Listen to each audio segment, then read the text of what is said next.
রাজনীতি করেন আর না করেন, রাজনীতি আপনাকে ছাড়বে না। আমি এই জন্যে মসজিদে আসা মুসল্লি যুবকদের বলি, তোমরা রাজনীতি করো। যদি তোমরা রাজনীতি না করো, নোংরা লোকেরা রাজনীতি করে সমাজকে আরো নোংরা বানাবে। তুমি এক সময় চারিত্রিক সার্টিফিকেট আনতে যাবে এমন ব্যক্তির কাছে যার নিজেরই চরিত্রের বালাই নাই। জন্ম সনদ আনতে যাবে এমন ব্যক্তির কাছে যার নিজেরই জন্মের ঠিক ঠিকানা নাই। হয়েছে বাংলাদেশে, বক্তৃতা করতে গেছি, বাধা দিয়েছে। পরে খোঁজ খবর নিয়ে দেখলাম এমপি সাহেব ইয়াবা ব্যবসা করে। আমি বললাম, ইয়াবা কারবারি মাহফিলে বাধা দেবে, এটাই তো স্বাভাবিক। চেয়ারম্যান ধরা পড়েছে ফেন্সিডিল ব্যবসা করতে গিয়ে। আর গাঞ্জাখোর মেম্বার আর চেয়ারম্যান কমিশনারের অভাব নাই বাংলাদেশে। নোংরা লোকেরা যখন সমাজের নেতৃত্ব দেবে, আপনি সম্ভ্রান্ত পরিবারের ব্যক্তি হয়েও ইজ্জত বাঁচাতে পারবেন না। আপনি আপনার প্রয়োজনে নোংরা মানুষের কাছে নতজানু থাকতে হবে। যদি মুমিনদের দুই গ্রুপ ঝগড়া করে, সাধারণ মুসলমান, তৃতীয় পক্ষ কিংবা শাসক গোষ্ঠী, তাদের উপর ওয়াজিব হচ্ছে এই দুই মুসলমানের মধ্যে মীমাংসা করে দিতে হবে, সুলহ করে দিতে হবে। এই কাজ সাধারণ মুসলমান করে না। এই জন্যেই সাধারণ মুসলমানের কাছে কোরআনের এই নির্দেশনাটা স্পষ্ট নয়। না তারা কোরআনে কারিম পড়ে, না এই বিষয়ে কোরআনে কারিমের নির্দেশ কখনো জানবার চেষ্টা করেছে। ওলামায়ে কেরাম সাধ্য অনুযায়ী যদি কখনো মুসলমানদের দুই গ্রুপের মধ্যে ঝগড়াঝাটি দেখেছে, তারা চেষ্টা করেছে। একটা প্রসঙ্গ নিয়ে আসলে আলোচনা করাই লাগে। দাওয়াত ও তাবলীগের মেহনতে প্রথমবার যখন ছোট্ট একটা ঝামেলা হয়েছে, তখনও ওলামায়ে কেরাম চেষ্টা করেছে এই ঝামেলা মিটিয়ে দেওয়া যায় কিনা। কিছুদিন পরে যার সঙ্গে ঝামেলা হয়েছিল, রাজশাহী বিশ্ববিদ্যালয়ের প্রফেসর মুশফিক স্যার যাকে বলে, তার ইন্তেকাল হয়ে যাওয়ার কারণে দাওয়াত ও তাবলীগে সেই ঝামেলাটা আর বেশি দূর অগ্রসর হয় নাই। এরপরে যখন আরেকটা ঝামেলা হয়েছে, দাওয়াত ও তাবলীগের মেহনত যারা করেন তারা জানেন, আমির ফয়সাল ওনারা যখন শুরাই নিজামে দাওয়াত ও তাবলীগের কাজ করত, লম্বা সময় শুরাই নিজামে দাওয়াত ও তাবলীগের কাজ গোটা দুনিয়ায় হয়েছে। আমির ছিল না, এ অবস্থায়ও দাওয়াত ও তাবলীগের কাজ লম্বা সময় পরিচালিত হয়েছে। কাকরাইলে যারা আমিরে ফয়সাল ছিলেন, যাদের সিদ্ধান্তে পালাক্রমে দাওয়াত ও তাবলীগের কাজ পরিচালিত হতো, তাদের ভেতরে ঝামেলা হয়ে গেল। দুই ভাগে বিভক্ত হয়ে গেলেন তারা। ওলামায়ে কেরাম চেষ্টা করলেন যে কি করে এই দুই গ্রুপকে এক করে দেওয়া যায়, এই বিভক্তি দূর করা যায়, আপোষ এবং সুলহ করে দেওয়া যায়। বাংলাদেশের রাজনৈতিকভাবে নানা রকমের ঝামেলা হয়েছে। এই রাজনৈতিক ঝামেলাগুলোতেও ওলামায়ে কেরাম চেষ্টা করেছেন। শুধু বাংলাদেশে নয়, আমরা জানি যেহেতু পুরান ঢাকায় আমাদের বসবাস, ইরাক ইরানের যুদ্ধ চলেছিল দীর্ঘদিন। বাংলাদেশ থেকে একজন আলেম, একজন পীর, একজন বুজুর্গ হযরত মাওলানা মুহাম্মদুল্লাহ হাফিজ হুজুর ঐক্যের বার্তা নিয়ে ইরাক ইরান সফর করেছিলেন, যে না, এমন ভাবে দুটি রাষ্ট্রের ভেতরে ঝগড়া চলতে পারে না। বাংলাদেশের অনেক জায়গায় সামাজিক ভাবেও কিছু ঝগড়াঝাটি হয়। বিশেষ করে লালবাগ জামিয়া থেকে আল্লামা মুফতি আমিন রহিমাহুল্লাহ বাংলাদেশের অনেক প্রান্তে যখন মুসলমানদের দু গ্রুপে ঝগড়াঝাটি হয়েছে, নিজে উদ্যোগ নিয়ে মীমাংসা করবার চেষ্টা করেছেন। ওলামাদের এই জন্যেই দায়িত্ব যেহেতু আল্লাহ তাবারক ওয়া তাআলার নির্দেশ, ওলামায়ে কেরামরা জানেন। সাধারণ মানুষ হয়তোবা কোরআনে কারীম দেখে দেখে পড়তে পারে। তবে আফসোসের বিষয় হলো এখনো অনেক মুসলমান আছে কোরআনে কারীমও পড়তে পারে না। তাহলে মুসলমানদের দুই গ্রুপে যদি বিবাদ হয়, দ্বন্দ্ব হয়, কলহ হয়, দায়িত্ব হচ্ছে সুলহ করে দেওয়া। আল্লাহ বলেছেন ফাআসলিহু বাইনাহুমা, তাদের ভেতরে সুলহ করে দাও, সন্ধি করে দাও, মীমাংসা করে দাও। কিন্তু এই দায়িত্ব পালন করতে গিয়ে আপনি সবসময় সফল হবেন তা নাও হতে পারে, নাও হতে পারে। আপনি দায়িত্ব পালন করতেছেন, আপনি আবার নিজেও আক্রান্ত হয়ে যেতে পারেন। দুই গ্রুপের এক গ্রুপ আপনার উপর আক্রমণ করে বসবে। রাজনৈতিক দ্বন্দ্ব বাংলাদেশে যত হয়েছে, হযরত হাফিজ হুজুর রাহিমাহুল্লাহ রাজনীতি করতে চাননি, তিনি তাওবার ডাক দিয়েছিলেন যাতে প্রত্যেকটা মুসলমান তাওবা করে দ্বীন এবং শরীয়তের পথে ফিরে আসে। মুসলমান, তুমি রাজনীতি করো, রাষ্ট্র পরিচালনায় রাজনীতি তো করাই লাগবে, কিন্তু কোরআন সুন্নাহ মেনে রাজনীতি করো। হযরত হাফিজ হুজুর রাহিমাহুল্লাহর প্রথম পদক্ষেপ ছিলেন তাওবার রাজনীতি, তাওবার রাজনীতি। অনেকে আবার রাজনীতি শব্দটা শুনলেই তার কষ্ট হয়, খারাপ লাগে, লাগতেই পারে। কেননা আমার বাংলাদেশে রাজনীতিটা এতটা নোংরা জায়গায় চলে গেছে, কোনো ভদ্রঘরের সন্তান রাজনীতিতে যুক্ত হতে চায় না। হয়ে গেছে এমন। 53 বছরের বাংলাদেশে রাজনীতি কেবল আমাদের ভেতরে বিভাজন তৈরি করেছে, রাজনীতি কেবল আমাদের রক্ত খেয়েছে, রাজনীতি আমাদের সম্পদ ধ্বংস করেছে, রাজনীতি বাবা তার সন্তানের মধ্যে বিভেদ তৈরি করেছে, ভাই ভাইয়ের মধ্যে বিভেদ তৈরি করেছে। আজকে রাজনীতির কারণে এক প্রতিবেশী আরেক প্রতিবেশীর মধ্যে যুগ যুগ ধরে দ্বন্দ্ব চলতেছে। রাজনীতির কারণে এক মহল্লা আরেক মহল্লার সঙ্গে, এক মুসলমান আরেক মুসলমানের সঙ্গে দ্বন্দ্ব এতটা চরমে উপনীত হয়েছে, একজন আরেকজনের রক্ত ঝরাতেও দ্বিধা করে না। হয়ে গেছে রাজনীতি নোংরা। এরপরেও আপনি যদি রাজনীতি ছেড়ে দেন, রাজনীতি আপনাকে ছাড়বে না। যেহেতু মসজিদে এসেছেন, নিঃসন্দেহে যারা মসজিদে এসেছেন বয়ান শুনতে,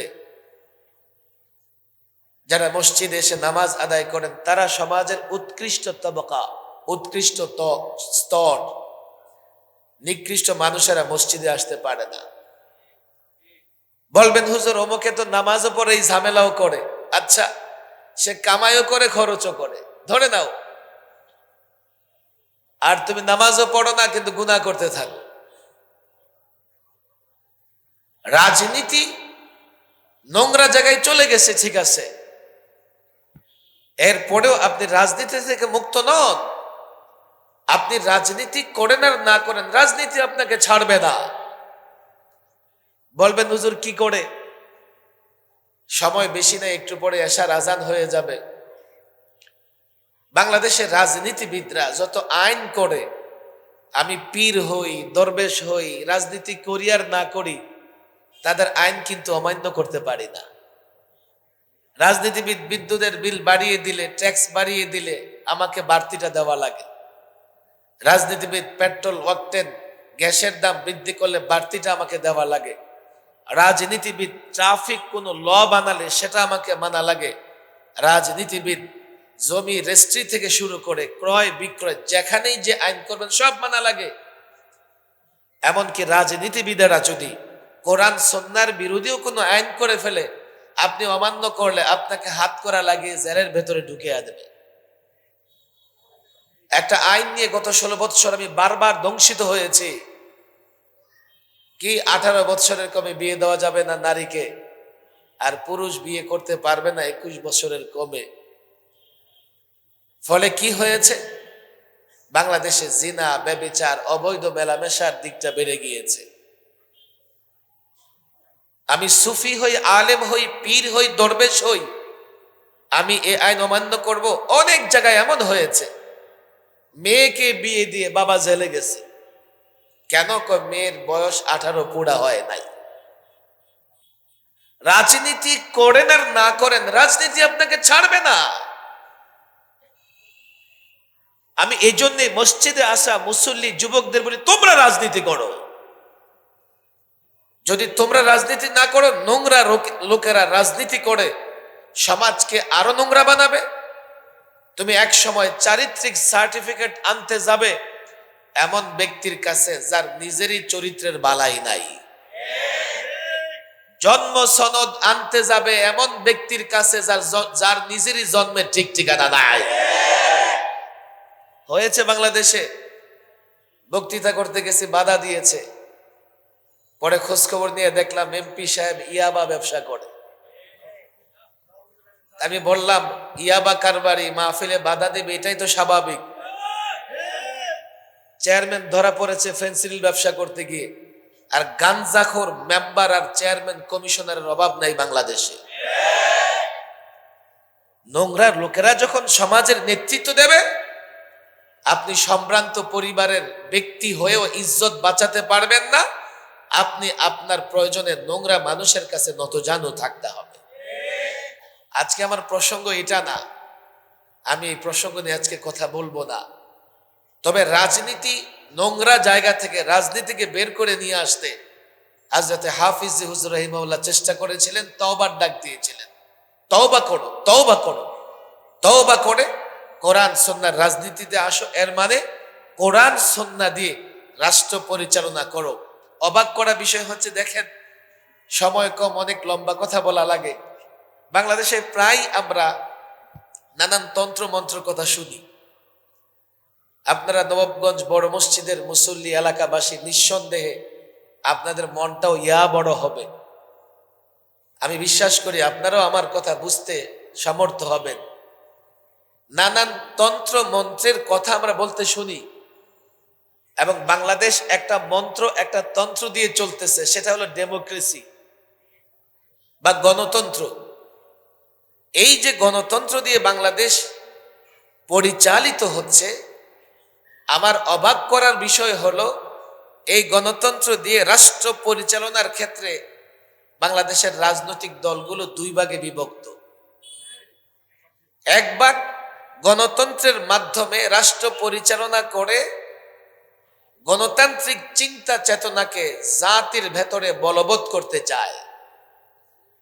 আরেক দল শুধুমাত্র গণতন্ত্রের এই সিস্টেমে রাজনীতি করে ক্ষমতাটা চায়। ভালো করে বুঝবেন, যারা গণতান্ত্রিক এই ব্যবস্থায় রাষ্ট্র ক্ষমতায় গিয়ে শুধুমাত্র ক্ষমতাটাই চায়, এরপরে তারা নিজের মতো সবকিছু করবে, তারা যতটা ক্ষতিকর যারা গণতান্ত্রিক পন্থায় রাষ্ট্র ক্ষমতায় গিয়ে অন্য একটা তন্ত্র, ইজম, সেটা সেকুলারিজম হতে পারে, সোশ্যালিজম হতে পারে, ন্যাশনালিজম হতে পারে, অন্য কোনো ইজম, অন্য কোনো মতবাদ প্রতিষ্ঠা করতে চায়, তারা এই জাতির জন্য সবচাইতে বড় ভয়ঙ্কর। একটু খোলাসা করি, সারা বছরই তো ফজিলতার আমলের ওয়াজ শোনেন। আমার দিকে লক্ষ্য করে দেখেন, এই যে পশ্চিমা গণতন্ত্র আমাদের উপর চাপিয়ে দেওয়া হয়েছে, এই গণতন্ত্রের সিস্টেমটা একটু পর্যালোচনা করেন। আমরা তো মনে করি এটা আমাদের জন্য অনেক বড় রহমত, অথচ এই সিস্টেম আমাদের জন্য কতটা গজব। বড় বেশি ডাক্তার, ইঞ্জিনিয়ার, অ্যাডভোকেট, ব্যারিস্টার হওয়া লাগবে না, 2 মিনিট চিন্তা করে দেখেন। এই সিস্টেমে, গণতান্ত্রিক সিস্টেমে কদিন পরপরই শাসক পরিবর্তনের একটা সুযোগ আসে। সেটা নির্বাচনের মাধ্যমে হোক, নানাভাবে একটা শাসক পরিবর্তনের সুযোগ আসে। ইসলামী রাষ্ট্র ব্যবস্থার সৌন্দর্য হচ্ছে, কেউ যদি শাসক নির্বাচিত হয়, সিলেক্টেড হয়, তার কোনো মেয়াদ নাই, তার কোনো মেয়াদ নাই। এই দুটাকে একটু কম্পেয়ার করেন, একটার মেয়াদ 5 বছর, আরেকটার কোনো মেয়াদ নাই। খেয়াল করেন, ফলে হয় কি, 5 বছর পরে তাকে টেনে নামিয়ে অন্যরা যেতে যত দরকার সব করে। দেশে শান্তি কেমনে আসবে? একটা অংশ থাকার চেষ্টা করে, আরেকটা অংশ নামানোর চেষ্টা করে। আমি কারো পক্ষে বিপক্ষে বলছি না, হাতে পায়ে ধরি, কথাটা বোঝার চেষ্টা করেন। এই যে পশ্চিমা তন্ত্রের বিষয়টা কি, মেয়াদ আপনার 5 বছর। এখন একদল চিন্তা করে 5 বছরের পরে তাকে টেনে হেঁচড়ে নামাতে হবে, আরেক দল চিন্তা করে থাকতে হবে। আমাদের গ্রামের ভাষায় একটা কথা বলে যে পাটা পুথার ঘষাঘষিতে মরিচের জীবন শেষ। ক্ষমতা কেন্দ্রিক লড়াইয়ের ফলে জনগণের জীবন শেষ, জনগণের জীবন শেষ। ইসলামের সৌন্দর্য কি দেখেন, আপনি শাসক নির্বাচিত হয়েছেন, আপনি যতদিন জনগণের কল্যাণে কাজ করবেন আপনাকে ক্ষমতা ছাড়তে হবে না। এখানে সরকারি দল বা বিরোধী দল বলতে কিছুই নাই। বলবেন হুজুর সরকারি দল বিরোধী দল থাকলে সমস্যা কি? সমস্যা কি জানেন? যে সরকারি দল হয় তার কাছে সরকারের অবৈধ কাজটাও ভালো লাগে, আবার যে বিরোধী দল হয় তার কাছে সরকারের ভালোটাও ভালো লাগে। আর ইসলাম কি বলে, আমার দলও যদি অন্যায় করে, কিসের পার্লামেন্টে সরকারি দল বিরোধী দল থাকবে? জনগণের কল্যাণে যে কাজ করবে সকলের দায়িত্ব হচ্ছে সহযোগিতা করা। আর জনগণের কল্যাণে যিনি কাজ করবে না, সকলের দায়িত্ব হচ্ছে তার বিরোধিতা করা। যেহেতু সরকারি দল বিরোধী দল আছে, তো সরকারি দলের লোকেরা সরকার যাই করুক না কেন সবগুলোর সঙ্গে থাকে, আবার বিরোধী দলের লোকেরা সরকার যাই করুক না কেন ঘুরায়া ফিরায়া বিরোধিতা করাই তার কাজ। প্রচলিত এই তন্ত্রে মন্ত্রে নির্বাচিত হয়ে শাসক একদল নির্বাচনে দাঁড়ায়, জনগণের কাছে ভোট চায়, ইসলামী সুযোগ নাই। সে যেহেতু নিজে দাঁড়িয়েছে, পোস্টার ছেপেছে, আপনাকে নোট দিয়েছে, ইনভেস্ট করেছে, সে যখনই সুযোগ পাবে আগে সুদে আসলে এগুলো উদ্ধার করবে। শরীয়তে ইসলামে অন্যরা মিলে সিলেকশন করবে যে তোমাকে দায়িত্ব দিলাম, তোমার এখানে ইনভেস্ট করা লাগবে না, তুমি দায়িত্ব পালন করবে। ফলে এই লোকটা যেহেতু ইনভেস্ট করবে না, আর সাধারণত মানুষেরা নির্বাচন যখন করবে সৎ লোককে নির্বাচন করবে, আর যদি কেউ নিজে নির্বাচিত হয় কালো টাকা পেশি শক্তি ব্যবহার করে নির্বাচিত হবে, ফলে জনগণের কল্যাণ হবে না, অকল্যাণ বেশি হবে। এইভাবে আপনি যদি কম্পেয়ার করেন তাহলে বুঝতে পারবেন ইসলামী সিয়াসত বা রাজনীতির মতো কতটা মূল্যবান জিনিস আমরা হারিয়ে পশ্চিমা নোংরা জিনিসকে আপন করে নিয়েছি, যার ফলে 53 বছরের শুধু বাংলাদেশ নয়, পৃথিবীর অনেক রাষ্ট্র আছে 200-250 বছরও সেখানে শান্তি প্রতিষ্ঠা হয় নাই। আমার দিকে খেয়াল করেন রে ভাই, কথা আমার ভিন্ন দিকে চলে যাচ্ছে। 2 গ্রুপে ঝামেলা হলে আমাদের সোলাহ করার দরকার আছে না নাই? কিন্তু আপনি সোলাহ করতে চাইলে সোলাহ হবে না, নাও হতে পারে। এরপরে আপনার করণীয় কি, সেই নির্দেশনাও কোরআনে কারিমে দেওয়া আছে। فَإِن بَغَتْ إِحْدَاهُمَا عَلَى الْأُخْرَى فَإِن بَغَتْ إِحْدَاهُمَا عَلَى الْأُخْرَى فَقَاتِلُوا الَّتِي تَبْغِي। 2 গ্রুপের সুলহ করতে চেয়েছো, হয়েছে কি? সুলহ তো হয় নাই, এক গ্রুপ আরেক গ্রুপের উপর আক্রমণ করে বসেছে। এক গ্রুপ আরেক গ্রুপের উপর আক্রমণ করে বসেছে। ফাইম বাগাত ইহদাহুমা আলাল উখরা, যদি এক গ্রুপ আরেক গ্রুপের উপরে আক্রমণ করে বসে, হামলা করে বসে, বাড়াবাড়ি করে বসে, তখন করণীয় কি? সুলহ করতে কি হতে পারে? আপনি চেয়েছেন সুলহ করবেন, 2 গ্রুপের এক গ্রুপ সুলহ মানে নাই, না মেনে আক্রমণ করে বসেছে, তখন আপনার করণীয় কি? ফাকাতিলুল্লাতি তাবগি, যে বাগাওয়াত করেছে, যে গ্রুপ বাড়াবাড়ি করেছে, ফাকাতিলুল্লাতি, তার সঙ্গে যুদ্ধ করো, লড়াই করো। হাত্তা তাফিআ ইলা আমরিল্লাহ, যতক্ষণ পর্যন্ত আল্লাহর হুকুমের কাছে, আল্লাহর নির্দেশের কাছে ফিরে না আসে, তোমাদের উচিত তার বিরুদ্ধে লড়াই করা। তখন আপনি আর নিরপেক্ষ থাকতে পারবেন না, তখন আপনি আর তৃতীয় পক্ষ থাকতে পারবেন না। কেন আজকাল এই ঝামেলাগুলোর মীমাংসা হয় না? যখন দুই গ্রুপ ঝগড়া করে আমরা সোলা করবার চেষ্টা করি, যখন এক গ্রুপ আরেক গ্রুপের বাড়াবাড়ি করে তো আমরা যে গ্রুপ বাড়াবাড়ি করলো তার বিরুদ্ধে অবস্থান নেই না। দাওয়াত তাবলীগের ময়দানে তাই হয়েছে, সিয়াসি ময়দানে তাই হয়েছে। 18তে আমরা যখন দেখেছি টঙ্গীর ময়দান প্রথমবারের মতো রক্তাক্ত হয়েছে, আমরা বুঝে নিয়েছি না এই গ্রুপ সহজে ফিরবে না, তারা বাংলাদেশের ব্রান্ড না, থাকে বাংলাদেশে, আর তাদের সুতা ধরে টান দেওয়া হয় দিল্লি থেকে। এবার যখন 24-এ আবার রক্তাক্ত করেছে, আমাদের অবস্থান কোরআনের এই বিধান অনুযায়ী পরিষ্কার। ততদিন তাদের বিরুদ্ধে লড়াই করতে হবে যতদিন তারা আল্লাহর নির্দেশের কাছে নত জানো না হয়।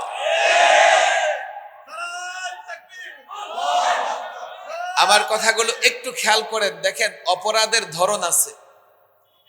পৃথিবীতে সবচাইতে বড় অপরাধ হলো হত্যাকাণ্ড সংগঠিত করা। হত্যাকাণ্ড সংগঠিত করা সবচাইতে বড় অপরাধ। কোরআন এবং সুন্নাহয় হত্যার ব্যাপারে যেই নির্দেশনা এসেছে, আপনি যদি জানেন অবাক হবেন যে হুজুর এত বড় অপরাধ।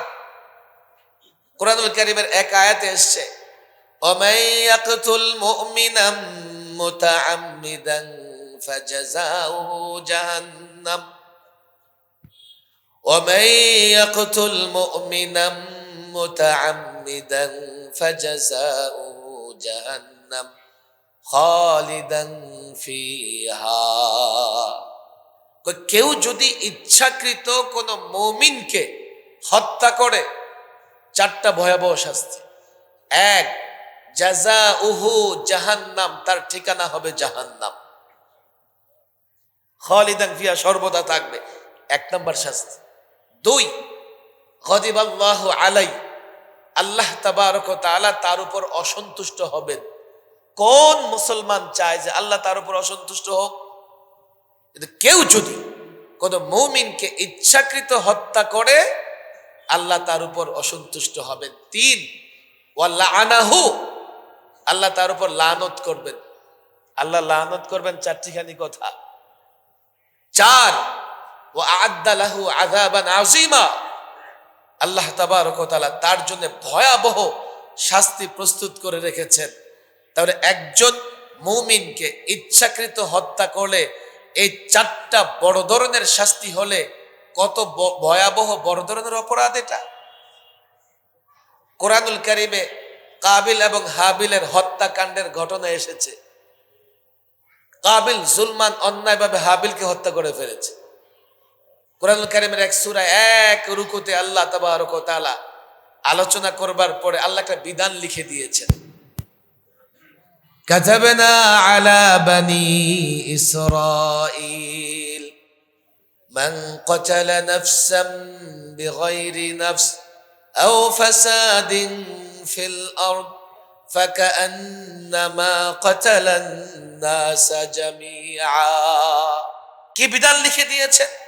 মান ক্বাতালা নাফসান বিগাইরি নাফস, কেউ যদি কোনো ব্যক্তিকে হত্যা করে অন্যায়ভাবে, ফাকান্নামা ক্বাতালান নাস জামিআ, সে যেন সমস্ত মানুষকে হত্যা করে ফেলল। হাদিসের এক বর্ণনায় এসেছে, সিবাবুল মুসলিমি ফুসুকুন, কোন মুসলমানকে গালি দেওয়া অন্যায়, মারাত্মক অন্যায়। ওয়া কিতালুহু কুফর, এবং কোন মুসলমানকে হত্যা করা কুফর, কুফরি কাজ, কুফরি কাজ। বলবে হুজুর আমরা তো হত্যা করি নাই, আমরা শুধু মার্চ করে ময়দানে ঢুকেছি। আমরা তো হত্যা করি নাই, আমরা তো শুধু মার্চ করে ময়দানে ঢুকেছি। হাদিসে এসছে, লাউ আন্না আহলাস সামাওয়াতি ওয়া আহলাল আরদ ইশতারাকু ফি দামিন ফাআকাব্বাহুমুল্লাহু ফিন নার, একজন ব্যক্তি হত্যার পেছনে যদি জমিন আসমানের সমস্ত অধিবাসী জড়িত থাকে, ফাআকাব্বাহুমুল্লাহু ফিন নার, প্রত্যেকটা ব্যক্তিকে আল্লাহ জাহান্নামে নিক্ষেপ করবে। আপনাদের মনে হবে হুজুর এক ব্যক্তিকে হত্যা করতে গিয়ে এত মানুষ লাগে নাকি? আরেক হাদিসে এসছে, অলাও বিশিক্ষি কালিমাতিন আও বিশাত্রি কালিমাতিন, একটা বাক্য দিয়ে যদি, একটা শব্দ দিয়ে, আধা শব্দ দিয়ে, স্লোগান দিয়ে সাথে হেঁটে তাকে শক্তিশালী করেছে, এমনও যদি হয় সেও হত্যাকাণ্ডের দায় নিতে হবে, জাহান্নাম থেকে বাঁচতে পারবে না। আজকে দাওয়াত ও তাবলীগের মেহনতে, দাওয়াত ও তাবলীগের মেহনত সবচাইতে নিরীহ মানুষের কাজ। আমরা কি দেখেছি? দাওয়াত ও তাবলীগের মেহনতে বের হয়, নিজেরটা খেয়ে নিজেরটা পড়ে। কেউ যদি বকা দেয় পাল্টা বকা দেয় না, কেউ যদি আঘাত করে তার হাত ধরে ফেলে, ভাই আপনি কি ব্যথা পেয়েছেন? এমন একটা দাওয়াত ও তাবলীগের নিরীহ কাজে হত্যাকারী কোত্থেকে প্রবেশ করল? তারা কখনো দাওয়াত ও তাবলীগের জিম্মাদার হতে পারে না।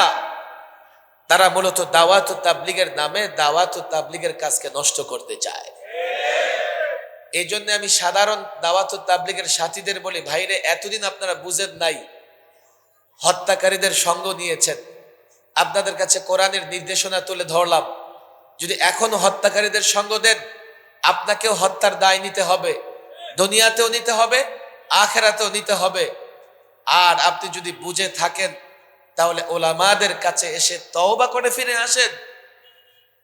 সাধারণ সাথীরা বিভ্রান্তির শিকার, তবে তাদের মধ্যে এক দুই একজন বিদেশি ষড়যন্ত্রের ফাঁদে পা দিয়েছে, এটাও মিডিয়ায় দেখা যাচ্ছে। আল্লাহর দোহাই দেই, আমাদের কথা মানার দরকার নেই, শুধু বুঝার চেষ্টা করেন। একবার তো চিন্তা করে দেখেন, বাংলাদেশের লক্ষ লক্ষ আলেমরা দাওয়াত ও তাবলীগের মেহনত একভাবে করতে বলতেছে, আর আপনি বাংলাদেশে বসে দিল্লির ইমামের ইক্তেদা করতেছেন, বাংলাদেশে বসে দিল্লির ইমামের ইক্তেদা করতেছেন, আর দেশে ফিতনা করতেছেন। একটা নিরীহ কাজ আজকাল মসজিদগুলোকে বিভক্ত করে দিয়েছে, একটা নিরীহ কাজ মার্কাজগুলোকে বিভক্ত করে দিয়েছে, একটা নিরীহ কাজ বারবার টঙ্গীর ময়দানকে বিভক্ত করেছে। পরিষ্কার বলি, এখন আর ওলামা একরাম সোলার চেষ্টা করতেছে না, সবচাইতে ন্যাক্কারজনক কাজ করেছে, হত্যাকাণ্ড কাজ করেছে।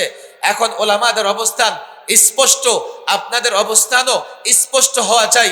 ওলামা একরাম লম্বা সময় সোলা করবার চেষ্টা করেছে, ভয়ঙ্কর হত্যাকাণ্ড সংগঠিত করেছো, এখন আর সোলা হবে না, দুনিয়াতেও বিচার হবে, মরার পরেও বিচার হবে।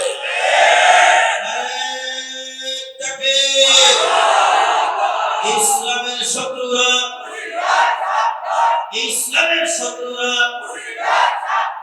অনেকরাম যেখানে আমরা আছি সেখানে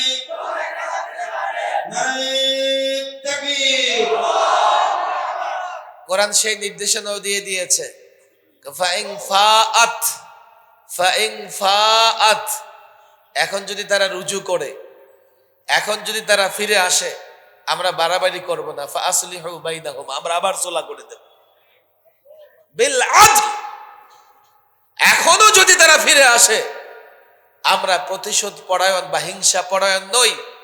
কোরআনের তৃতীয় নির্দেশনা ফাইন ফাআত, এর পরেও যদি তারা ফিরে আসে, ফাসলিহু বাইনাহুমা বিল আদলে, আল্লাহ বলছেন তারপরেও তোমরা ন্যায়সঙ্গতভাবে ফয়সালা করে দাও।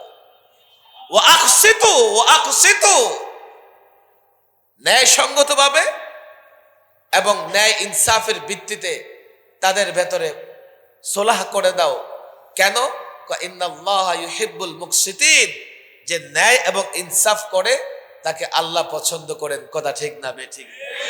আমি আপনাদের বলি, দেখেন পুরান ঢাকায় ওলামা একরাম বা আপনারা যারা আছেন, এখানে নানা রকমের ঝামেলাও আছে। আমরা লালবাগ শাহী মসজিদ, লালবাগ মাদ্রাসা থেকে চেষ্টা করতেছি পুরান ঢাকার সমস্ত দিনদার শ্রেণীদের সঙ্গে একটা সম্পর্ক রেখে চলতে, কিন্তু আপনারা তো আমাদের মানতে হবে, আপনারা তো ওলামাদের নির্দেশনা মানতে হবে। যদি মনে করেন ওলামাদের কোনো কথা বুঝে আসতেছে না, আসেন ওলামাদের কাছে। যদি মনে করেন ওলামাদের কোনো কথা ভুল হয়েছে, আপনি সেই ভুল ধরতে পারবেন না। ডাক্তার কত বড় ডাক্তার আরেক ডাক্তার ছাড়া কেউ বুঝে না, ইঞ্জিনিয়ার কত বড় ইঞ্জিনিয়ার আরেক ইঞ্জিনিয়ার ছাড়া কেউ বুঝে না, ব্যারিস্টার কত বড় ব্যারিস্টার আরেক ব্যারিস্টার ছাড়া বুঝে না। তবে মাওলানা আল আমিন আজাদ সাহেব যা বলতেছিলেন, একদল তো এতটা ওলামা বিদ্বেষী হয়ে গেছে, ওরা ওদের সঙ্গে আলেমদের নিতে চায়, আলেমদের সঙ্গে যেতে চায় না। অথচ কোরআনের নির্দেশ হচ্ছে তোমরা আলেমদের অনুসরণ করো। ফাসআলু আহলা যিকর, এক আয়াত। আরেক আয়াতে আসছে আতিউল্লাহ ওয়া আতিউর রাসূল ওয়া উলিল আমরি মিনকুম, আল্লাহর অনুসরণ করো, রসুলের অনুসরণ করো, ওলামাদের অনুসরণ করো। আর তারা বলে কি আলেমরা আমাদের সঙ্গে আছে। এটা শয়তানের ধোঁকা। আরে আলেমের চোখে কোরআনের আলো আছে। কারো হাতে যদি টর্চ লাইট থাকে অন্ধকার রাতেও পথ চলতে পারবে। আলেমের চোখে কোরআনের আলো আছে, ফিতনার যুগেও সিরাতে মুস্তাকিমে চলতে পারবে। আর কারো চোখে যদি কোরআনের আলো না থাকে, যেমন কারো হাতে যদি টর্চ লাইট না থাকে, অন্ধকারে পথ চলতে গেলে ড্রেনে পড়ে যাবে, খাদা খন্দকে পড়ে যাবে, গর্তে পড়ে যাবে, ময়লায় পা দিয়ে পড়বে, সে নিজেও বিপদগামী হবে। এই ব্যক্তির যারা অনুসরণ করে তারাও বিপদগামী হবে। ওলামাদের নির্দেশ মানা, অনুসরণ করার কথা কোরআন বলে দিয়েছে। আর তারা বলে কি আমাদের সঙ্গে আলেম আছে। এটা শয়তানের ধোঁকা। আফসোসের বিষয় হলো, দেখেন আমি একজন মৌলভী সাহেব, আমি যখন অসুস্থ হই ডাক্তারের কাছে যাই কি যাই না? আচ্ছা, ডাক্তার সাহেবের যখন বাড়ি নির্মাণের প্রয়োজন হয় উনি ইঞ্জিনিয়ারের কাছে যান কি যান না? আবার ইঞ্জিনিয়ার সাহেবের যদি মামলা মোকদ্দমা লড়ার প্রয়োজন হয় অ্যাডভোকেট ব্যারিস্টারের শরণাপন্ন হন কি হন না? আফসোসের বিষয় হলো আজকাল একদল মানুষ আছে দ্বীনি বিষয়ে আলেমদের শরণাপন্ন হয় না। এক্ষেত্রে বড় ধোঁকা কি জানেন? সে মনে করে আমি একটা বড় চেয়ারে বসি, বড় পদের অধিকারী, মৌলবীর কাছে কেন যাব? কেউ মনে করে আমি বড় সম্পদের মালিক, আমি বড় মাতব্বর। আরে ভাই, আপনি যেই হন, আপনি তো আলেম না। আপনি যত বড় নেতাই হন, আপনি যদি ডাক্তার না হন আপনাকে ডাক্তারের কাছে যাওয়া লাগবে। আফসোসের বিষয় হলো বর্তমান সময়ে আলেমদের শরণাপন্ন মানুষ দ্বীনি বিষয় হতে চায় না। ফলে এমন হয়েছে আজকাল কোরআন সুন্নাহর নির্দেশনাগুলো যা আলেমদের মাধ্যমে জানতে পারবো, জানতে পারতেছি না। এই জন্য দেখেন আমরা এই কথা বলি না যে আপনি অসুস্থ হলে আমার কাছে আসেন ইনজেকশন নিয়ে যান। আমরা এই কথা বলি না বাড়ি বানাবেন আমার কাছে আসেন আমি আপনাকে ডিজাইন করে দেব। আপনাদের হাতে পায়ে ধরে বলি আপনারা দ্বীনের যে কোনো বিষয়ে আলেমদের শরণাপন্ন হবেন। দ্বীনের বিষয় বলতে রাজনৈতিক বিষয় মুসলমানদের জন্য সেটাও দ্বীনের বিষয়। যদি দ্বীনের বিষয় না হয় তুমি একজন মুসলমান সেই রাজনীতি কেমনে করো? যদি দ্বীনের বিষয় না হয় তুমি একজন মুসলমান সেই ব্যবসা কেমনে করো? এটা একটা শয়তানের ধোঁকা, এটা সেকুলারিজমের একটা ষড়যন্ত্র। মনে করে মসজিদে এসে বাস বড় মুসল্লি হয়ে যাব, আর মসজিদ থেকে বের হইলে আল্লাহও মানি না, রসুলও মানি না, কোরআনও মানি না, সুন্নাহ মানি না। এটা কেমন করে হয়? 24 ঘন্টার 1 ঘন্টা আল্লাহরে মানলাম আর বাকি সময় শয়তানরে মানলাম। যতদিন এমন হয় কোনোদিন আমরা মুসলমান ইজ্জত সম্মানের সঙ্গে থাকতে পারবো না। আজকে মুসলমানদের সংখ্যা তো প্রায় 180 কোটি, প্লাস হবে মাইনাস হবে না। এত মুসলমান থাকার পরেও পৃথিবীর কোন রাষ্ট্রে মুসলমানরা শান্তিতে নাই, অথচ ইসলাম শান্তির ধর্ম। অনেকে প্রশ্ন করে হুজুর কাফের বেঈমানরা এই সেই, আমরা কেন শান্তিতে নাই? আমি বলি ইসলামটা মানতেছো কোথায়? আংশিক ট্রিটমেন্টে রোগী সুস্থ হয় না। কারো অপারেশনের দরকার, আংশিক অপারেশন করে ছেড়ে দিলে লোকটা মারা যাবে। ডাক্তার অ্যান্টিবায়োটিক ওষুধ দেয়, আপনি যদি কোর্স সম্পূর্ণ না করেন অর্থাৎ ভাইরাসকে আহত করে ছেড়ে দেন, পর এই ভাইরাস শক্তিশালী হয়ে আবার আপনার দেহে আক্রমণ করবে। এই জন্য ডাক্তাররা বলে অ্যান্টিবায়োটিকের কোর্স সম্পূর্ণ করতে হবে, যাতে দেহে থাকা ভাইরাস একেবারে খতম হয়ে যায়। তখনই আপনি কি থাকতে পারবেন? সুস্থ থাকতে পারবেন। আংশিক ইসলাম দিয়ে শান্তি আসবে না। পুরো ট্রিটমেন্ট, পুরো ইসলামকে গ্রহণ করতে হবে। কিন্তু ইসলামকে কেমনে গ্রহণ করব? ইসলাম ফোবিয়া। এখানে যারা আমাদের দিনদার ভাই মুসল্লিরা আছেন পশ্চিমা বিশ্বে, এটা পশ্চিমা বিশ্বে না, বাংলাদেশও ইসলাম ফোবিয়া। ইসলামকে এইভাবে পেশ করে পশ্চিমারা যে ইসলামের নাম শুনলে মানুষ যাতে ভয় পায়। আমরা ছাত্রদেরকে মাঝে মধ্যে একটা কিচ্ছা শোনাই। ছাত্র গেছে শিক্ষকের জন্য দুধ হাদিয়া নিয়া, এই কিনে আসছিস? দুধ হাদিয়া নিয়ে আসছি হুজুর। আচ্ছা, শিক্ষক ছিলেন অন্ধ, চোখে দেখে না, সে দুধ কেমনে দেখবে? দুধ কেমন? ছাত্রকে, হুজুর দুধ আর কেমন? সাদা। আচ্ছা, সাদা কেমন? কারণ সে তো সবসময় কালাই দেখে, সাদা কোত্থেকে দেখবে? সাদা হচ্ছে হুজুর বকের মতো, বকের মতো। অন্ধ বেচারা বক দেখবো না কাউয়া দেখবো? বক দেখবে কোত্থেকে? বক কেমন? এমন। হাত বাঁকা করে দেখাইছে। এখন শিক্ষক এইভাবে, এই দুধ আমার গলা দিয়ে যাবে না। এই জন্য যুবকেরা ইসলামকে ভয় পায়। যেমন আমাদের সমাজে যুবকেরা দাড়ি রাখাকে ভয় পায়, অথচ আপনি অবাক হবেন এখন সেলিব্রিটি ক্রিকেটাররাও এই বড় দাড়ি রেখে শাইখুল হাদিস হয়ে গেছে। পশ্চিমা যুবকেরা দাড়িতে খুর লাগায় না, কারণ এই মসৃণ চামড়ায় বারবার খুর লাগাইলে স্কিন ক্যান্সার হতে পারে, স্কিন ডিজিজ হতে পারে। আমাদের যুবকেরা দাড়ি রাখাকে ভয় পায়, আমাদের মা বোনেরা হিজাব পরাকে ভয় পায়। অথচ দেখেন করোনা ভাইরাসে পুরুষেরাও হিজাব পরে রাস্তায় ঘুরেছে। কেন? ডাক্তার বলেছে, আল্লাহ বললে সেটা ভালো লাগে না। টাকনুর উপরে প্যান্ট পরা আমাদের যুবকেরা ভয় পায়। অথচ সবচাইতে বেশি ইসলাম বিদ্বেষ জার্মান এবং ফ্রান্সে। আপনি দেখেন তাদের দেশের যুবকদের অবস্থা, তারা এখন আর টাকনুর নিচে প্যান্ট পরে না, উঠায় পড়ে। কেন? ডাক্তাররা বলে দিয়েছে এই যে টাকনু দিয়ে এক ধরনের বাতাসের সঙ্গে এক ধরনের এনার্জেটিক জিনিস দেহে প্রবেশ করে। আপনি লম্বা সময় এই টাকনু ঢেকে রাখলে আপনি অসুস্থ থাকবেন, আপনার যৌন নানা ধরনের সমস্যা দেখা দিবে। ইসলাম যেখানে ইসলাম সেখানে ইনসাফ, যেটুকু ইসলাম ততটুকুই সুন্দর। কিন্তু পশ্চিমারা ইসলাম ফোবিয়া, ইসলামের আতঙ্ক আমাদের ভেতরে ভরে দিয়েছে।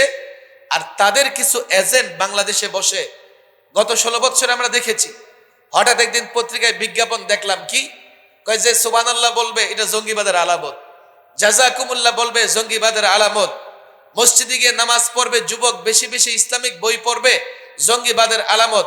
ইউনিভার্সিটির ছেলেরা আমাদের হাত ধরে কেঁদে দিয়েছে, হুজুর এতদিন মসজিদে নামাজ পড়তাম, মানুষ কটূক্তি করত, এখন তো ভয়, এগুলো নাকি জঙ্গিবাদের আলামত। তাহলে তো আমাদেরকে জঙ্গিবাদের দায়ে গ্রেফতার করে জেলখানে আবদ্ধ করবে। আমরা কি করব? পশ্চিমারা পশ্চিমে বসে কিছু হাড্ডি দিয়ে দিয়েছে আমার দেশীয় কুকুরদের মুখে, যারা পশ্চিমাদের শব্দে আওয়াজ করে, পশ্চিমারা গুতা দিলে ঘেউ ঘেউ করে। আল্লাহর কসম করে বলি, রাষ্ট্র পরিবর্তন হয়েছে, এখন ওলামা একরামও রাষ্ট্র মেরামত করবার চেষ্টা করেছে। ইসলাম ফোবিয়া, ইসলাম আতঙ্ক ছড়িয়ে ইসলামকে সংকীর্ণ জায়গায় নিয়ে যাবে। ইসলাম এবং মুসলমানদের কাজকর্মগুলোকে জঙ্গি এবং সন্ত্রাস বলবে, ইসলাম এবং মুসলমানদের কাজকর্মগুলোকে উগ্রবাদের সঙ্গে তুলনা করবে। এটা আর করতে দেওয়া যাবে না।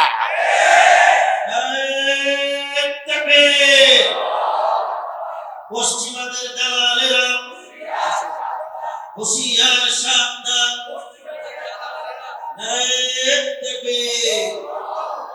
আমার কয়েকটা পয়েন্টের আলোচনা মনে রাখবেন তো ইনশাআল্লাহ, যেহেতু মসজিদ স্লোগান দিও না। এক বলেছি, মুসলমানদের দুই গ্রুপে ঝামেলা হলে মীমাংসা করার দায়িত্ব আমাদের, কথা ঠিক না বেঠিক? 2 নম্বর, যদি কোনো এক গ্রুপ বাড়াবাড়ি করে নীরব থাকবো না, যেই গ্রুপ বাড়াবাড়ি করছে তার বিরুদ্ধে লড়াই করতে হবে। এরপরেও যদি সেই গ্রুপ ফিরে আসে, আমরা আদল ও ইনসাফ করব, আমরা বাড়াবাড়ি করব না, কথা ঠিক না বেঠিক? আর ওলামাদের সঙ্গে থাকবো তো ইনশাআল্লাহ, ওলামাদের নির্দেশনা মানবো তো ইনশাআল্লাহ। ইবলিসের সবচাইতে বড় ষড়যন্ত্র হচ্ছে আলেম ওলামাদের কাছ থেকে যুবকদের দূরে সরাইয়া দেওয়া। আজান সম্ভবত আজানের কবে গেছে? হ্যাঁ, আমি একটু ঘটনা একটা মনে পড়ে গেছে তাফসীরের কিতাবের, বলবো নাকি? আচ্ছা, এক আলেমের সঙ্গে এলাকার যুবকদের সম্পর্ক। ইবলিস বলে এটা তো থাকতে দেওয়া যায় না। কয় কেন? কই যুবকের সকালে মক্তবে যাইতে দেই নাই, এই যুবকের মাদ্রাসায় পড়তে দেই নাই, এখন দেখি মৌলবীর সঙ্গে যোগাযোগ রেখে ইসলামের উপরে চলতেছে, ঠেকাও রে ঠেকাও, এ যাও চারটা পাঁচটা চেলা চামুন্ডারে পাঠাই দিছে, যাও আলেম আর যুবকের সম্পর্ক নষ্ট করে দাও। ইবলিসের চেলা চামুন্ডারা গিয়ে অনেক বুঝাইছে যুবকের, অনেক অসবাসা দিছে, ধোকা দিছে, কিন্তু যুবক আলেমকে মহাব্বত করে আল্লাহর জন্য। অনেক ওয়াসওয়াসা দিছে, মৌলবী এই মৌলবী সেই, মৌলবী এটা খায়, মৌলবী এইভাবে চলে, মৌলবী ওইভাবে চলে, মৌলবী ব্যাকডেটেড, মৌলবী জঙ্গিবাদের সঙ্গে জড়িত, মৌলবী সন্ত্রাসবাদের সঙ্গে জড়িত। আরে মৌলবী কাপড়ের দাম বাড়াই ফেলতেছে, মৌলবী রুমাল এইভাবে পড়ে, মৌলবী রুমাল ওইভাবে পড়ে, এই মৌলবীরে ছাড়ো। দেখো এই মৌলবী বিজ্ঞান মনস্কা না, এই মৌলবী বিজ্ঞান বুঝে না, সায়েন্স বুঝে না, কেন মৌলবীর কাছে গেছো? ছাড়ো, এই মৌলবী তোমাকে পেছনের দিকে নিয়ে যাবে। আসে এমন অনেকে মৌলবী দেখতেই পারে না। আল্লামা মুফতি আমিন রহমাউল্লাহ একটা ঘটনা বলতেন, মাদ্রাসার ছাত্র হাউজের পারে বসে উজু করতেছে, এক মৌলবী বিদ্বেষী ব্যক্তি ঢুকছে, ঢুকে দেখেই তার গা আগুন ধরে গেছে। আরে মাদ্রাসার ছাত্র হাউজে বসে আছে, এই কি করো, ধমক। কি করুম, দেখেন না উজু করতেছি। কোনো কাজ আছে খাইয়া দেয়া? না, এটাই আমাদের কাজ, উজু করুম নামাজ পড়ুক। আচ্ছা বলো দেখি এ হাউজে কয় বালতি পানি আছে? আমাদের কম বেশি সবার বাড়িতে হাউজ আছে না নাই? কেউ বলতে পারবেন আপনার হাউজে কয় বালতি পানি আছে? ছাত্রও কম না, কয় বালতি পানি আছে? আগে আপনি বলেন বালতির সাইজ কত? বালতি যদি হাউজের মতো বড় হয় তো এক বালতি আছে, বালতি যদি হাউজের অর্ধেক হয় তো 2 বালতি আছে, বালতি যদি হাউজের 3 ভাগের 1 ভাগ হয় 3 বালতি আছে, বালতি যদি হাউজের 4 ভাগের 1 ভাগ হয় 4 বালতি আছে। এবার আপনি বালতি নেন, মেপে নেন, বালতি সাইজ অনুযায়ী আপনি মাইপে নেন। আমার এই সময় নেই পানি মাপার। আলেমদের সঙ্গে সম্পর্ক ছিন্ন করতে চায় মিস্টার ইবলিস। এই চেলা চামুন্ডার আর পারলো না, ইবলিস ধমকাইছে, এই কি করছিস, পারস নাই? না পারি নাই, সম্পর্কে এমন, এই যুবক মৌলবীরে ছাড়বে না। বহু মৌলবীর চাল চলন হাঁটা চলা সব এই যুবকের সামনে উল্লেখ করে দেখছি, কোনোভাবে এমনকি এটাও বলছি, আরে মৌলবীর চেহারা কত কালো, কালো মৌলবীর পিছন পড়ছস, কাজ হয় না। ইবলিসকে তোরা পারবে না, আমি আগেই জানতাম, আমি নিজে যাই। এবার ইবলিস গিয়ে যুবকরে বলতেছে, যুবক এই যে মৌলবী তোমার মাথাটা নষ্ট করছে। কেমনে নষ্ট করছে? কত রকমের কথা কয়, জান্নাত আছে, আমল না করলে জাহান্নামে যাওয়া লাগবে, নামাজ পড়লে জান্নাতে যাবে, কত রকমের এগুলো আছে কোথাও। আবার কি বলে, তোমার আল্লাহ নাকি সবই করতে পারে। কি করতে পারে তোমার আল্লাহ? তুমি দোকানদারি করলে খাও, কৃষি কাজ করলে খাও, কই তোমার আল্লাহ তো কিছুই করতে দেখি না, সব তো তুমি নিজেই করো। আবার বলে কি সব করতে পারে তোমার আল্লাহ। তো যুবককে কেন আল্লাহ সব করতে পারে? ইবলিস কই তাই নাকি? ট্যাবলেট ঠিকই তোমাকে খাওয়াইছে। আচ্ছা বলো, তোমার আল্লাহ একটা ডিমের ভেতরে এই গোটা পৃথিবী ঢুকাইতে পারবে কিনা? যুবকের মাথা গেছে গরমে, হায় হায়, একটা ডিমের ভেতরে একটা মুষ্টি ঢুকবে না, একটা বিল্ডিং ঢুকবে না, গোটা পৃথিবী। আল্লাহর কুদরত নয়, তার দৃষ্টি চলে গেছে সম্ভব অসম্ভবের দিকে। কিভাবে সম্ভব এদিকে তার খেয়াল চলে গেছে। মিস্টার ইবলিস বলে, যাও, কাজ হয়ে গেছে।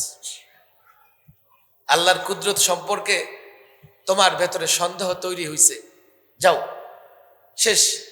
এবার ইবলিস গেছে আলেমের কাছে, এই মৌলভী সাহেব, এই যে যুবকদের মাথা নষ্ট করতেছেন নানা রকমের বক্তৃতা করে, আচ্ছা বলেন দেখি, আপনি তো খুব বলেন আপনার আল্লাহ সব করে সব পারে, আপনার আল্লাহ একটা ডিমের ভেতরে গোটা পৃথিবী ঢুকাইতে পারবে কিনা? মৌলভী সাহেব যখনই সে এই কথা বলছে আপনার আল্লাহ, তো মৌলভী বুঝে গেছে এটা মিস্টার ইবলিস। অনেক যুবকেরা আছে না, হুজুর আপনার ইসলামে কি এটা আছে? ইসলাম মৌলভীর বাপের। ইসলাম যতটা তোমার ততটা মৌলভীর। যারা এই ধরনের প্রশ্ন করবে বুঝবেন ভেতরে শয়তানি আছে। আলেম বলে হ্যাঁ পারবে, ইবলিস এমন মাথায় হাত দিয়ে বলছে, দেখো মৌলভীর অন্যের বাড়ি খায়, কাপড়ের দাম বাড়ায়, বলে কি ডিমের ভেতরে বলে আল্লাহ গোটা দুনিয়া ঢুকাই দিতে পারবে। ওরা তো আমাদের বলে কি জানেন, আমরা ব্যাকডেটেড, আমরা প্রগতিশীল না, ওরা বলে প্রগতিশীল। মৌলভী বলে কি, আলেম শুধু একটা আয়াত তেলাওয়াত করে শোনাই দিলেন, জানে তো এটা মিস্টার ইবলিস। ইন্নামা আমরুহু ইযা আরাদা শাইআ আন ইয়াকুলা লাহু কুন ফায়াকুন। আল্লাহ যখন কোনো কিছু করতে চান তো শুধু বলেন কুন, হও, ফায়াকুন, তা সঙ্গে সঙ্গে হয়ে যায়। আজকে সকালে আমি কক্সবাজার থেকে ফ্লাইটে ঢাকায় আসছি। 8টার ফ্লাইট 12টায় ছাড়ছে, প্রচন্ড কুয়াশা। রানওয়ে থেকে যখন ফ্লাইট টেক অফ করে কিচ্ছু দেখা যায় না, কোথায় যাইতেছে। একটু পরে কুয়াশা ভেদ করে যখন 12,000 ফিট উপরে চলে গেছে, তখন ফ্লাইট থেকে জানালা দিয়ে দেখা যায় নিচে কুয়াশা, কিন্তু সেখানে আর কুয়াশা নাই। আমি নিজের প্রশ্ন করলাম বারবার, হায় পৃথিবী, কত ছোট্ট একটা জায়গা দেখো।